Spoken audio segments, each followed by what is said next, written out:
It's already done. God has equipped us with all that we need, and now we're walking into it. So I think we could do it all. We just have to start. Yeah, you just have to start. I have a friend of mine. She would be asking me, "With Janan, when are you gonna?" And then one day she was like, "Girl, just start." Right. So that's a really important thing.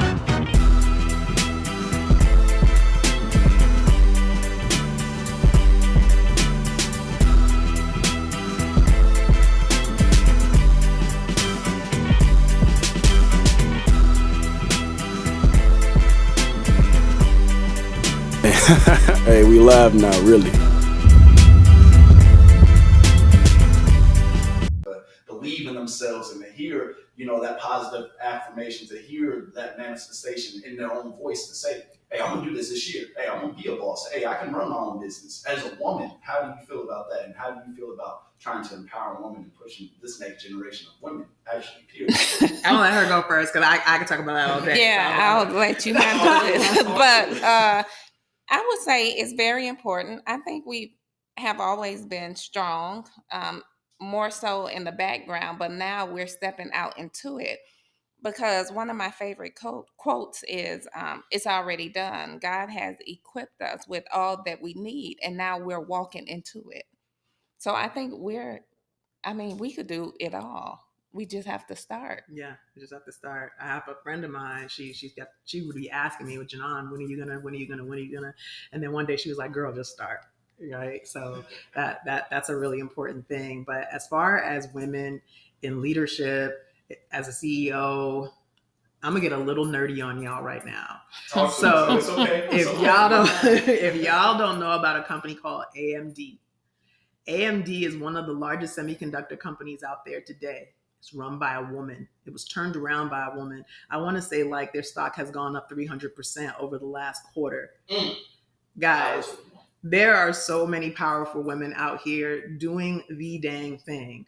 I could literally give you a list of resources of companies that are just blowing out their numbers from a corporate perspective, from a small business perspective. There's numbers out there from the Small Business the Small Business Bureau saying for either the third or the fourth year in a row, Black women specifically who decide to leave corporate America. I think you can say it again. You can say it again. Black women specifically, or actually, we can say all women, but I am going to be very specific. Black and brown, Latina, if you represent as the world global majority, because we're not going to use the word minority, if you represent any one of those, you are actually looked at very favorably by the Small Business Bureau as someone who will borrow and give money back, as a person that has ideas that are fully executable, as a person that actually expands their ecosystem and actually hires and maintains people in their business. That may not be what we are getting from other corporations at this time. So businesses that are run by women are sustainable, they're profitable, they're long lasting, and they actually hire people within their local economy. It doesn't really get any better than that.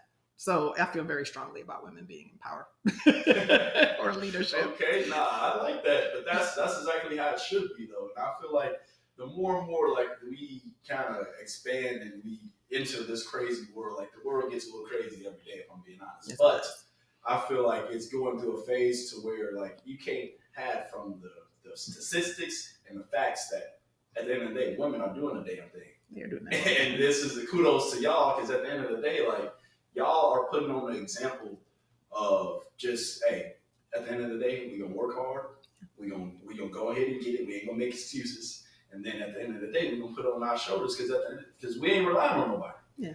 At the end of the day, women, y'all are. I said they, but y'all are the most powerful women, the powerful most species on the planet, because y'all make the world go round.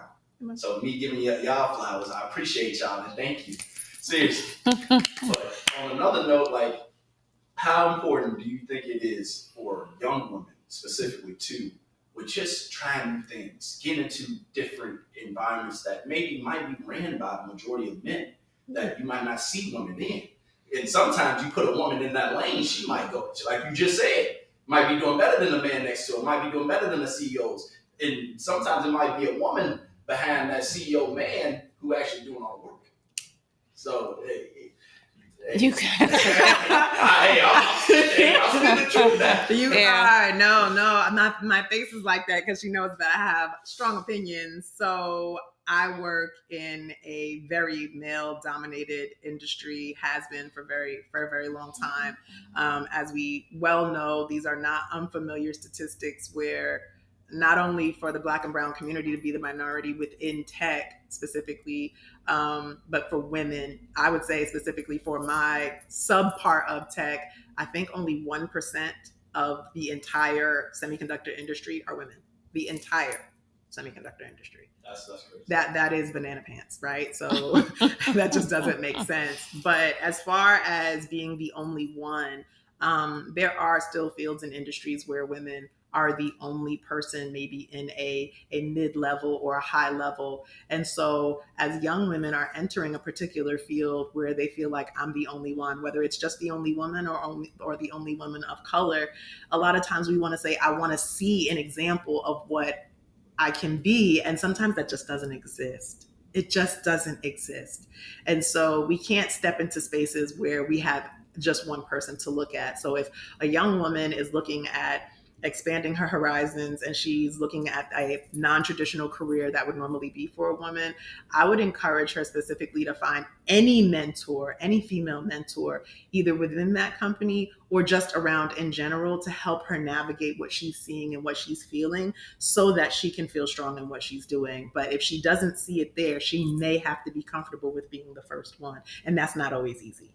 Oh yeah, and it's okay to be the first. Now. It's okay to be the first. It's okay to be the first. Like I said, like at the end of the day, you got to break down barriers. You got to knock down some of these walls that us as men we might be gatekeeping. You know, we might be holding back.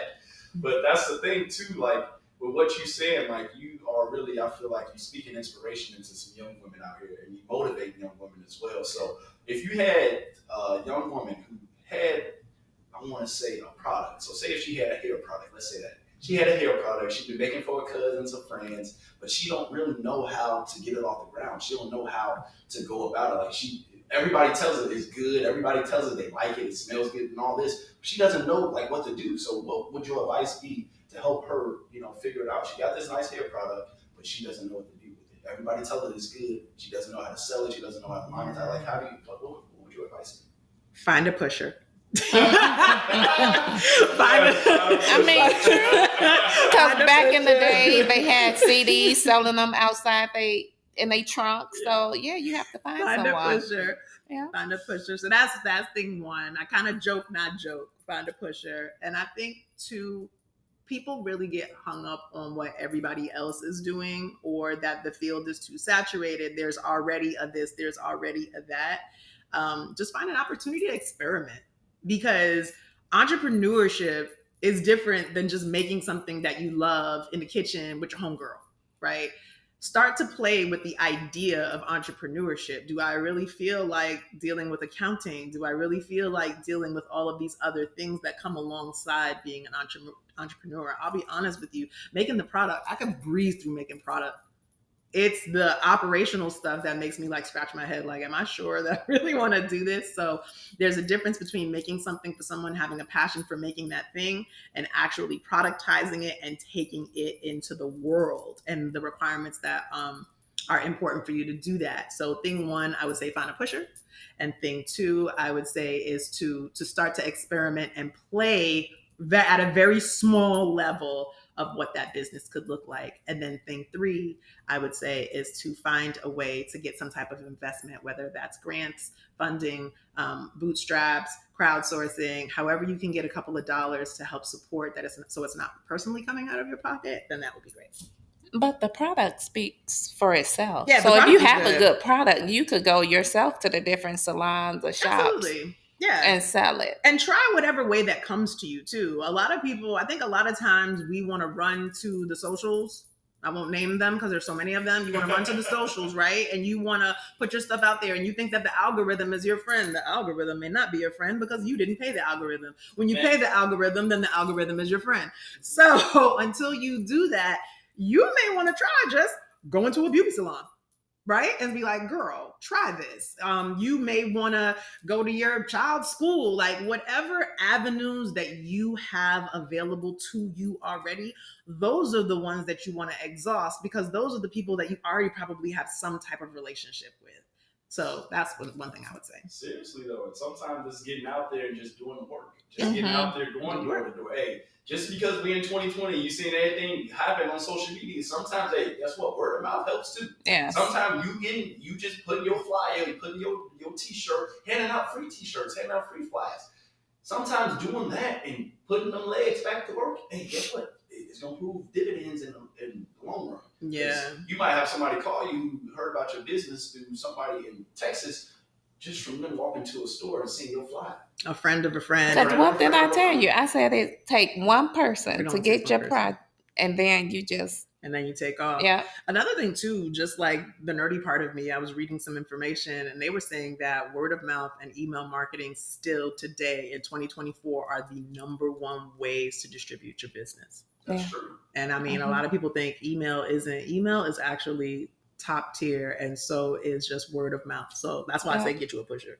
Get you a pusher. Get you a pusher. And then guess what? Everybody, hey, what are we on every single day? Right. Everybody got that little device in their hand. Yeah. Just make sure you found a way to get whatever you're selling, whatever product you get it online. Thing online. Get it that online. in front of your face. Market, advertise. Go ahead and get in advertise. these streets. Yeah. Hey, go ahead and do what you got to do. Go ahead and you got to sell some CDs out of your trunk. Right. Hey, bring it back if you got to. You'll be the first one in 2023 doing it, but hey, Yeah. it's okay. It's okay. But yeah.